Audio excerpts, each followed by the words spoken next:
Hey everybody, welcome to the Marching Roundtable podcast. This is Tim Hinton, the beast of the marching arts. So happy to be talking to Branden Hill today. Branden, how are you? I'm doing well, doing well. Great to be Thank you here. for thanks for being here to talk to me again. Of course, the band director of bands at Weiss High School in Texas and former brass caption head of the cadets, which is the first time I sort of encountered you. And it's wonderful to have you here today. So I sort of that was a two-sentence answer, but tell everybody a little bit about yourself. How long have you been at Weiss? Yeah, so I've been at Weiss since spring of 2019. I took over after the legendary Bob Cresty. He had opened the school in 2017, and I took over in the spring semester. And it's just been a great journey since then. Wonderful, awesome. And how long were you with the cadets? I was with the cadets for 3 seasons. I was there for the Bernstein Mass, and then I was caption head for 18-19. Okay, very good.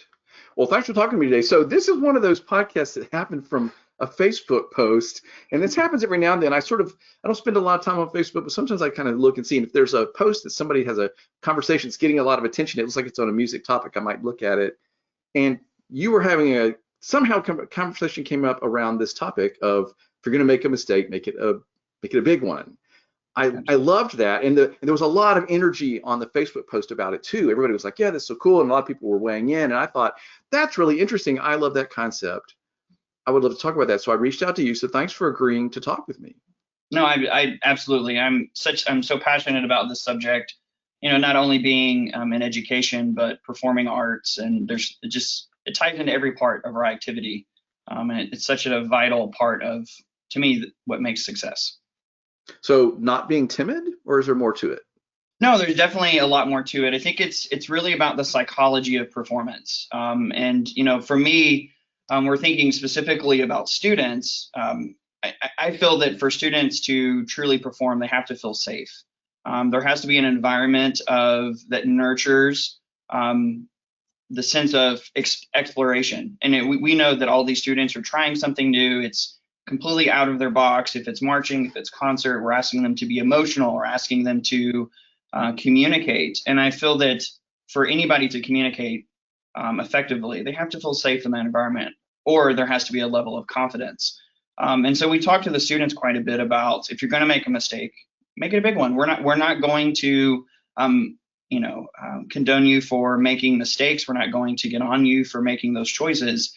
To me, we celebrate those mistakes, because to me that's a sign that they're growing and they're learning, they're trying something new. And so it kind of became a mantra for us when I got here, that the students were super nervous about just performing and doing things different. And so we crashed through the fear, and so they scream it nice and loud, and I say, if you're going to make a mistake, they say, make a big one. And it seems to it's beginning to build, and the students are starting to commit to that and understand that learning is messy, life is messy, and we want to be perfect, but it's not necessarily always the case. I think this is a really, really important concept, as do you. So thank you for telling me about it. But I feel like band directors are bad at this. In fact, I think a lot of times in performance situations, or even in rehearsals for performances, the whole point of a lot of people is to try to make it perfect and not have a mistake. But that tends to make people back off. So this is a big culture change. So can you tell me more about how you went about allowing your students to know that they were safe to go for it? It's a really good point. I think it number one, it starts in every single conversation and connection that you make with the students.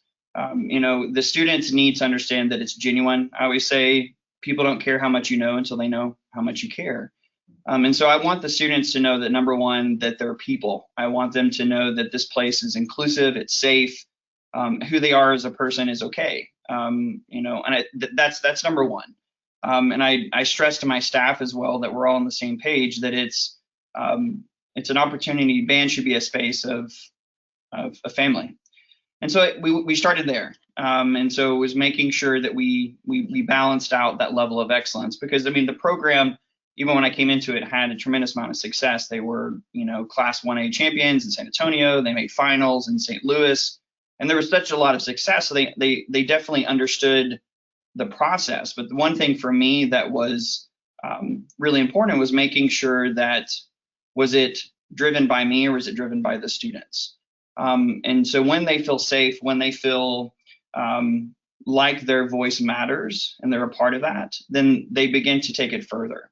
And so to me, that was a really big piece. And so in that first, this past year and a half, going on 2, that it was every choice that we make, is it for the betterment of the students? And I will mention that one thing for me is that if you ever come to a rehearsal and you observe, it looks chaotic. There's lots of things going on. There's many different things. The kids are hooping and hollering. They're super excited, because I say that you can't give away what you don't already have, and so we want performances that are energetic, they're inspiring, and so we have to be that ourselves. And so I think that's a big piece of it as well. So to me, it's more about the energy behind the action rather than the action itself. But I'll tell you, Tim, when I first started teaching, I was not this. I came into it and rehearsals were super quiet. They were super regimented. A lot of that was my background because my parents were from the military, and I love clarity, clean. But as I get older, I realized that was more comfortable for me. Like that rehearsal was more about me than it was the students, because students are not that. Students are not quiet for a long period of time. And of course, there is a moment for that that's super important. But I think that the general piece of it is that, our students are goofy, they have a great time, and we can still get better in that process. But that's just something that I learned, that I'm doing this for them more than just for me. And so it's okay if there's talking, it's okay if there's chaos and having a great time and it seems like a party constantly at our rehearsals. But my goal is to make sure that the students enjoy being there, and so we don't have attendance issues. We don't have those things because the students want to do their best, and they want to make their peers proud. They want to make their staff proud because they know that their voice matters. Okay, well, I love all of that, but I can tell that I'm sure there are people listening going, "Oh man, I just don't know if I can handle that." Like, how do you make sure everybody's on task? How do you make sure that we're getting better? Like, I think I know what you're going to say, but I want to hear you say it. You know what I mean? Like, there has to be a way in that chaos that that it's organized chaos, that there's people that are really working on their task, even if they're being a little relaxed and energetic about it. No, absolutely. And I'll tell you that it's planning. There is so much planning on our part as a staff, to make sure that we are on top of every single scenario that happens. So that's definitely number one. I think that you can't just do this and then allow it to happen. But I also think that it's when you first do this process, you have to train the students to understand what we call the switch, right? So having a great time, we tell a joke, awesome, okay, now let's get down to business. And so that switch is super important because it allows the students to know that we can mentally relax, we can joke and still have a great time. And I will say that it's not always the case. We're not being super goofy right before, finals performance, and we're going to be a little bit more intense and a little bit more of what you would consider to be a standard rehearsal. But a lot of times when we're doing a 2.5-hour rehearsal, we're making sure that the students feel that energy from the staff, and making sure that they're giving that back to us all the time. It's not always perfect, but now that we're into third season of this and getting comfortable with this, we're starting to see the fruits of those labors at this point. Yeah, I'm loving this idea. How do you teach your staff to find that perfect spot between energy, sharing their excitement, getting the kids on task and having that energy, but also making sure they're getting something done? Like, that actually requires a skill as an educator. So what do you say to somebody to make sure they understand how to do this? How do you teach somebody to do this? Well, I'll also mention that, with our staff is growing, we're super blessed that, the program's continuing to grow even throughout everything. And I've had this conversation many times, even with the staff, about making big mistakes, making big choices. We see so many times that even our student leadership, we think about their intentions in the right place, but they're afraid to make a mistake. And so there's this sense of hesitancy. And so I talk to the staff quite a bit about it. I want them to be who they are as a person. And I have a very different, very vast personality of my staff. Two of my assistants, my WIN assistants, are almost polar opposites of personality. One is super goofy, has a great time. One is, this is what it needs to be. And so I want them to be themselves. I think that, the staff need to be, they're going to be their best when they are who they are, not trying to be something that they're not. And that was a lesson that I learned when I first started teaching. I was trying to be the greats, and I felt like this is what they were. And so then I was unsuccessful because I wasn't myself. So I think number one, that is the big piece, is that every person on the staff needs to feel that they're supported, that who they are as a person matters, and their perspective is important, because then that's when they're going to feel safe. Because I think my belief is that when they feel that way, they're portraying that to the students as well, and so in turn they're going to reflect that back to the staff. So I think that's a big piece of it. The other part of it is that you have to go into rehearsal knowing that that is a priority with the switch. So kind of going back to that piece of it. And so when we're having rehearsal, we might intentionally tell a joke and have a good time, and then say, boom, let's go. And then do a really quick transition back into something really important, and then talk about it and have a conversation. Another piece that is important that I use quite a bit is some type of visual or verbal feedback on everything that I ask. And a lot of times as teachers, we will ask questions, but we're like, does that make sense? But we go on. We don't actually assess if it makes sense to the students. So a lot of times in my rehearsals, I'll ask them to raise their hands if it applies to them, if there's a question that they may have. So then we can engage them in that conversation.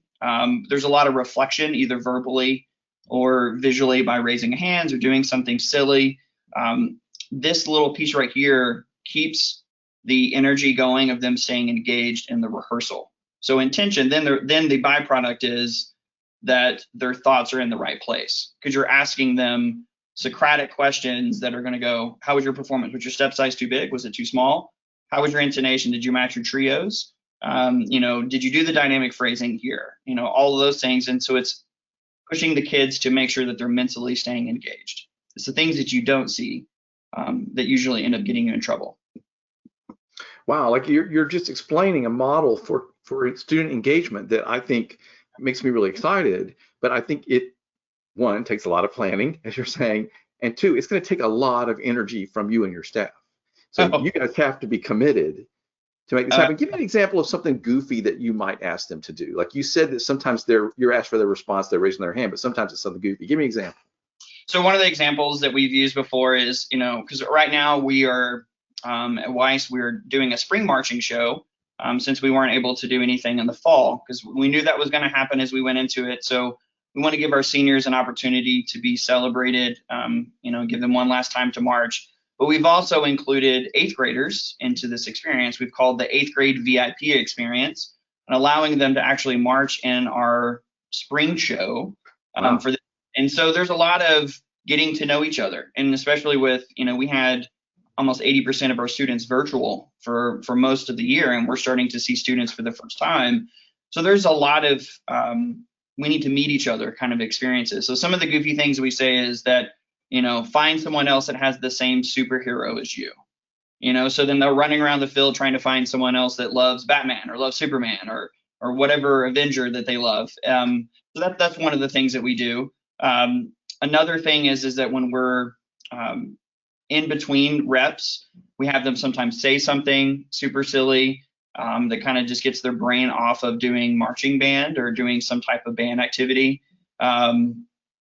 And sometimes it's their favorite color. Sometimes it's what they ate this morning.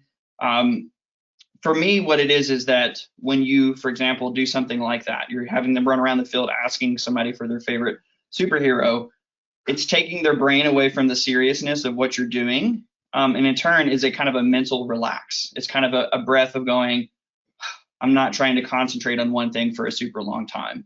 And it's something that I talk to my staff about, is that we have to build up the endurance of what it's going to take to be successful. And so our students maybe can only pay attention for 30 seconds at a time. That's okay, but that means that next rehearsal it's going to be 45 seconds. And the next rehearsal after that's going to be a minute. And so we celebrate that journey rather than trying to be perfect today. And then so once again, it goes back to my conversation of making big mistakes. Then it allows the students to go, it's okay that I'm not perfect today, but I'm going to keep getting better. And then they know that they're being celebrated for that. It's okay to not be perfect right now. And so then they come to rehearsal invigorated, re-energized to do their best today, because they're not dreading the rehearsal of being called out, because there's a celebration in that. Yeah, because a lot of times we dread going to rehearsal because we know we're just going to get yelled at the whole time. You know what Exactly. I mean? Like that's a lot of the history of our activity, and like Yeah. that. How fun could that possibly be? The other thing that's so genius about this, Brandon, is you're talking about dealing with an issue that people lament about all the time: short attention span of students these days. You can't keep them engaged for a long time. They're used to little 30-second clips, blah blah blah. And people complain about that all the time. And you have just laid out a very logical, simple way to deal with that and teach them how to build that attention span without it seeming like you're catering to them. You're just sort of giving them these little breaks. How do you make sure they can do that switch? Do you have students that have a hard time switching it on and off, or do they just do it? Uh, we definitely have our students that our precious angels that still have the issue with that. The biggest thing is that I talk quite a bit about like the tipping point. To me, it's a successful rehearsal as long as we have more than 50% of the band program doing that. And I know that those students that maybe are having that hard time switching, the majority of them are going to start to settle and they're going to start to do that. One of the other pieces that we do, how we structure our classes, I do the classes as we're block scheduled, but I do a brass class, a woodwind class, the percussion are separated. So it gives the opportunity for all the trumpets to be in one class and being able to see seniors who hopefully understand the switch and then freshmen that are coming in. So there's an opportunity to model across the entire spectrum of where the Yeah. students are. And so a lot of that is student led. You know, we talk to the students quite a bit about that's their responsibility. I'm not a yeller. I don't yell at rehearsals. I'm not angry. I raise my hand to get their attention because I think that once again, it's about that level of respect. I want to make sure that we both have that both directions. But the switch, we don't get it right all the time, and there will be moments. And sometimes I just have to laugh because something is really funny and it's silly, and then we're going to move on from that. But I think it's important for students to know that you're human. And I think it's important for the students to know that you're not perfect, that you're going to make mistakes, and sometimes you're going to have an issue with turning the switch because you get distracted by something. And I think it's okay. And I think that that part's okay. Um, it, it just takes time. It takes time to do that switch, but I think it's worth the journey. It's worth the journey for the students. It's worth the journey for the staff because then everybody enjoys being there. You know, it's interesting you're describing this because I feel like what you're describing is the way I teach when I'm teaching my best. You know, Yes. because I love to like make a joke or take them off, you know, get them off hand and surprise them or whatever. But then we're back to work. And I think that they catch on to that really fast. Like, okay, now we're back. Like I think if you are embodying that and portraying that and modeling that, I do think that most of the time they come right along with that. And I love that you mentioned the part about the student leaders or the older students modeling that. That is the key of everything we're trying Yes. to teach our Yes. students. So that all makes a lot of sense to me. As I was getting ready for this conversation, I kept thinking about sitting in my college symphonic band, Mm-hmm. terrorized to even turn my head to look at my neighbor. And yeah, we could play really great, but those experiences were agony. And I look back on being in that ensemble, and I don't remember it being a good experience. And so like that's kind of where my head goes because I mean you were terrified to make a single mistake, much less, like I said, just be relaxed and enjoy the rehearsal, enjoy playing. And you were just waiting for the next explosion and the next call out and to be yelled. And like that's horrible. So anytime I can have a conversation like this, where I know Mm-hmm. that we're not putting a student in that situation, I'm happy. Well, and to think about too, you know, Tim, how much art were you really creating in that sense of fear? You know, that's, you know, really truly. And I also look back is that I remember having a conversation with Dr. McIntyre, director of bands at Sam Houston, and we, you know, for example, Texas has large programs across the state, but yet we still have issues with music education programs in college thriving and having a lot of kids going to music education. So my question is why do we have so many kids doing band and doing art and orchestra, things like that, but less people doing that at the college level? And to me, a lot of it has to do with is that are we inspiring them to be lifelong learners and to continue to create art? You know, art is beautiful, and we go into this and we think about those performances that capture our hearts or those moments where we were playing something with a group of people and we got the chills, because it was inspiring. I think our world needs more of that more than ever. Our world needs more art and beauty.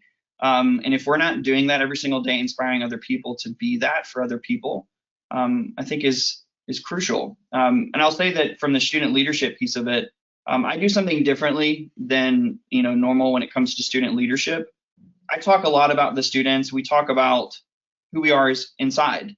We talk about our thoughts. We think about thinking. We understand that before we can control others, we have to be able to control ourselves. And so we talk a lot about that voice inside our heads. And I think a lot of this also carries over into the students, because our students become more compassionate for other people. Our students become more understanding and accepting of people maybe that are different, that are maybe not doing the right thing. And I think that also ties into this. If you're going to make a mistake, make a big one, because then they feel safe and they know that the people that are leading them love who they are as people as well, which is just so important. Yeah, last summer we did 8 weeks of webinars with Joan Coors. It was wonderful, and those recordings are available, everybody. If you haven't heard those are free for anybody to watch, and there were 128 webinars. But what was interesting was the takeaway, the thing, Branden, I know you'll believe this, the thing that was talked about the most, that I kept hearing people, and every we were talking about brass playing or color guard, no matter what the topic was, people kept talking about being authentic with your students, being your real self, showing your students. Like, I kept hearing that over and over, and I came away from that whole experience thinking, this is really encouraging, because this is what really works. And I say this to people all the time: just be yourself. Yes. Let them see that you're human, and then you empower your students to be themselves too. And I love that you and your staff are modeling that and making them feel comfortable to really be themselves at your rehearsal. Yeah, it's just I've noticed also too, Tim, as I mentioned, I've gotten it wrong more than I've gotten it right. I've learned from my experiences, and I've been Debbie Downer before. I've been super regimented, and and I think back to those students, and I just it hurts my heart thinking that I can't give them the experience that I'm trying to give these students now. But 2020 was such a crazy year for all of us. But I can tell you with complete honesty that after this shift and trying to create this culture in this space for the students at Wise in our cluster, that I am so inspired to come to work every single day. I'm even more inspired to give my best for my students, because it means more. It means more than just write notes and rhythms and having a clean show and a very successful rehearsal. It truly has become about the journey. It truly has become about making these people great people and being able to create art with each other, and doing something that is above ourselves. And I think it just truly inspired me to be better for my staff, for my students, for my parents. And it's because I burn myself out a lot, Tim. I've had many. I go back and I go, this was the moment, and because I was fighting, I was for those trophies, that success, to say that Branden is a great teacher. And then after 2020, honestly, of course I was heading that direction, but 2020 hit me, and I said, I can't do this anymore. I can't fight for that. I need to do my job and do my best for these students, and to enjoy teaching every single day, and whatever happens, happens. And that's, I'm trying to take the advice I tell my students all the time. Isn't that amazing? I love that you're saying that, because I really do think that this whole crazy, frustrating shutdown quarantine thing is a chance to reboot. And many people are saying the kind of things you just said. I realized I need to be focusing more on my students and my community, and we're going to do a little bit different kind of show, or we're going to be doing things a little differently. I think this is really healthy for our activity. Oh, absolutely. And I think that if you're doing it, once again, if you're doing it for the right reasons, and you're trying to find that space of authenticity, I think it's so important for all of us. And it put things in a perspective. A lot of us enjoy not being as quote unquote busy, because busy is a choice, and that stress is a choice. And it's not good for you. It's not good for your students to be that stressed, and enjoy every single day and not take it for granted. Yeah, 100%. you have to have a balance. I told a group of college students that this morning. I was like, you have to have stuff outside of your passion and your career that you do just to relax or have fun or go, just have some crazy hobby that doesn't have anything to do with music or whatever. Yes. I mean, really, I think that's really, really healthy and important. And I don't think people, I mean, it took me a long time to learn that. So the Mm-hmm. more I can talk about it, and you clearly are, you've learned that lesson too, and you're now doing it and you're embodying it. I think it's awesome, and the results are showing. The other thing I'll say, kind of in closing, is that every time I talk with somebody who is really functioning at the highest level, like their group is just burning on all cylinders, and we know that they are a great designer or a great teacher or whatever, they will always say the same thing. Like Scott Chandler of the Blue Devils says, the rehearsal is where you should make every mistake possible, Yes. because then you know what to expect, you can recover, you know how to deal with it. So it's like making a mistake in rehearsal is a good thing. And Yeah. and that's sort of the same concept spoken a different way that you're Mm-hmm. saying. And I think that I hear that from great teachers all the time. One, because that control is based upon an insecurity. Seeing something clean or doing the simple warm up for that's the only thing that you do is you're just it's a security blanket. It's because you are insecure about something being dirty. You're afraid of what some other people are going to think about it. When you let go of that fear, then you truly find your superpower, which is inside of you to be your most authentic self. And no one else can be like you as a teacher. And that's exactly right. Crash through those mistakes, crash through that fear, make big mistakes. Well, and you want to ultimately get your students where they have complete ownership of their own performance and of their show. Right. Yes. And if they can't go out there and crash around and try all kinds of things, and what am I going to do if my saber goes way over there? Well, I know what I'm going to do now. Absolutely. So what am I going to do if I play that big note in the hole? Well, I know what I'm going to like. Giving them permission to feel safe to make all those mistakes, and then that allows them to have full ownership of their performance, and that's what we want. That's what those great bands always have. That great drum corps, when you see it and every performer is in complete ownership of their own performance and feels confident and safe and they're going for it, that's what's so thrilling. But you have to be able to do what you're describing to get there. I love that so much. Yeah. I mean, a beautiful performance is one that is, like you said, is in control and it captivates you. And there's something magical about it. And that's what we're trying to do here at Weiss. We're trying to build that authentic performance, and it's exciting. Right. But the idea that you get that awesome, authentic, more perfect performance by letting them fall apart and mess up, that's a hard thing to learn. But I love that we're talking about it, and I think it's awesome that you are doing that. I love your idea of the controlled chaos rehearsals. I think it sounds really exciting. So this is great. What would you want to say in closing? I just say, just for everybody, every teacher out there, is to be okay with making mistakes just as much as we ask our students to. And I think when your intentions are in the right place, you're going to be successful. And sometimes, especially younger teachers, we see people that are super successful, and we think that it happens overnight. It takes years and years of mistakes before you can get to the right place. And so I just challenge you to try new things, see what excites your students, and meet your students where they are. And then from there, you're just going to grow together. I love it. Well, your students are really lucky there at Weiss to have you and your staff doing all that great work. Thanks for sharing these ideas with me today. It was really fun talking to you. Likewise. Thank you.